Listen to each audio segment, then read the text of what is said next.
Muy buenas tardes, profesor David Lastre. Mi nombre es Rubén Sosa, alumno de su cátedra Macroeconomía Avanzada, y esta exposición es para dar defensa al tema número 4, Introducción a la teoría de crecimiento económico. Ok, comenzamos dando la diferencia entre el crecimiento económico y el desarrollo económico. El crecimiento económico es, estrictamente hablando, el incremento del nivel de renta o de la producción real de una economía. Es decir, un país está teniendo un crecimiento económico cuando el nivel de renta de la economía presenta una variación porcentual positiva. Básicamente es cuando en una economía aumenta la producción, aumenta el consumo, aumenta la inversión, el gasto público, aumenta las exportaciones netas. Todos aquellos factores que permitan crecer la economía en términos de producción nos indicará que la economía está creciendo. Por otra parte, el desarrollo implica que existe un crecimiento económico incluyendo otros factores. Existe la causalidad no lógica sobre el crecimiento y desarrollo. Si hay crecimiento económico, no implica que hay desarrollo, pero si hay desarrollo, implica que hay crecimiento. El desarrollo económico es la mejora, básicamente, de la calidad de vida de todos los residentes y no residentes que pertenecen a dicha región económica. Uno de los indicadores generalmente usado para medir el desarrollo en la economía es el IDH, que es Índice de Desarrollo Humano. El Índice de Desarrollo Humano cuenta con otras tres variables, con otros tres indicadores que son el índice de esperanza de vida, el índice de educación y el índice de PIB. Al ser incluido el índice de PIB, estamos implicando de que en el desarrollo económico sí se cuenta el crecimiento económico como una variable. Esto se calcula básicamente como la sumatoria de los indicadores antes mencionados multiplicado por un tercio. Ok, ahora respondiendo al segundo ítem sobre cuál es la diferencia, o sea, cuál es la diferencia de porque hay países con distintos niveles de renta. O sea, la respuesta rápida se debe a los niveles de capital, al stock de capital, el trabajo y el factor tecnológico. Pero para bien dar una respuesta precisa, debemos entender el modelo de crecimiento de Solow. El modelo de crecimiento de Solow parte del supuesto de una función de producción que utiliza es capital y trabajo. El trabajo se mide por lo general en unidades de horas hombre y el capital en unidades monetarias.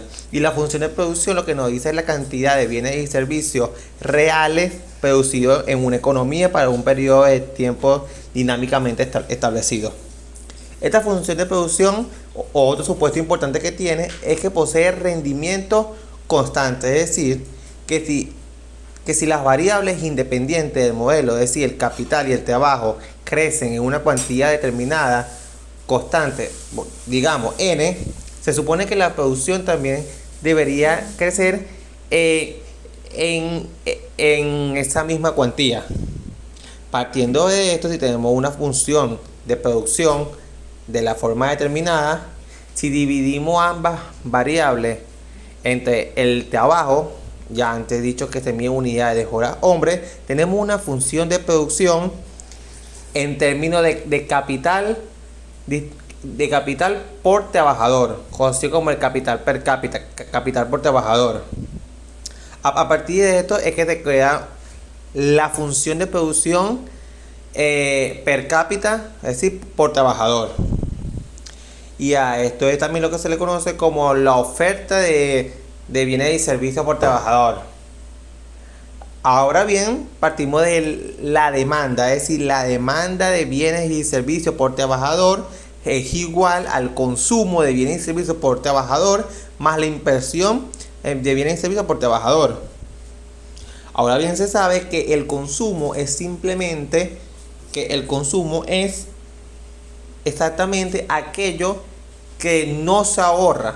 Es decir, prácticamente, si la tasa de ahorro por trabajador la denominamos S, por darle alguna variable, entonces el consumo será 1 menos S por la renta por trabajador. Ahora, haciendo uno ligero ajuste algebraico, podríamos determinar que la inversión es igual a la tasa de ahorro multiplicada por la renta por trabajador. Importante el término renta por trabajador porque esta no es la producción total de la economía. Ahora bien, si introducimos un nuevo concepto que lo podríamos denominar la tasa de depreciación del capital, y la tasa de depreciación evidentemente es una proporción, un número porcentual, en el cual se desprecia el capital por cada cierto tiempo, y la inversión está determinada también por el multiplicador de la tasa de ahorro en la economía. Entonces podríamos estar en presencia de dos curvas. La primera sería la curva de la inversión y la otra es la depreciación del capital. Estas dos son bajo el supuesto de que aún no estamos interviniendo con la población y con el factor tecnología. El punto en donde ambas curvas se intersectan sería básicamente lo que se le llama el estado estacionario o el equilibrio de Solow. En ese punto se dice que cuando se alcanza tal nivel de capital, cuando la economía posee esa determinada tasa de ahorro, lo que se va a invertir es exactamente lo que se desprecia del capital. Es decir, se invierte exactamente lo suficiente para mantener al capital constante. Cuando introducimos otra variable como la población, si suponemos que la población de la economía crece, por ejemplo, N% anualmente, evidentemente se necesita más capital por trabajador a medida que pasa el tiempo, porque si la población activa va creciendo en cierta cuantía, entonces se necesita reponer ese capital en la misma cuantía. Entonces, cuando se introduce la población, pues la tasa de crecimiento de la población, debemos sumarla con la tasa de depreciación para así obtener la nueva tasa de reposición de la inversión. Ahora bien, si añadimos otra variable como que podría ser que los trabajadores tienden a ser eficientes por su cualificación, por su conocimiento en el área productiva, tendríamos que añadir una tercera variable de proporción que la podríamos denominar como G. Esta variable también se la tenemos que sumar junto a la depreciación del capital y a la tasa de crecimiento, y de esta manera, cuando hallamos el nuevo equilibrio del Solow, el nuevo estado estacionario, podríamos decir que en este punto lo que se necesita para invertir es la sumatoria entre estas tres variables que van creciendo con el tiempo por el capital. Ahora, ¿cuál es la tasa sostenible del crecimiento? O sea, ¿qué es lo que permite crecer la economía con el tiempo? Evidentemente no es la tasa de ahorro. La tasa de ahorro es una variable exógena.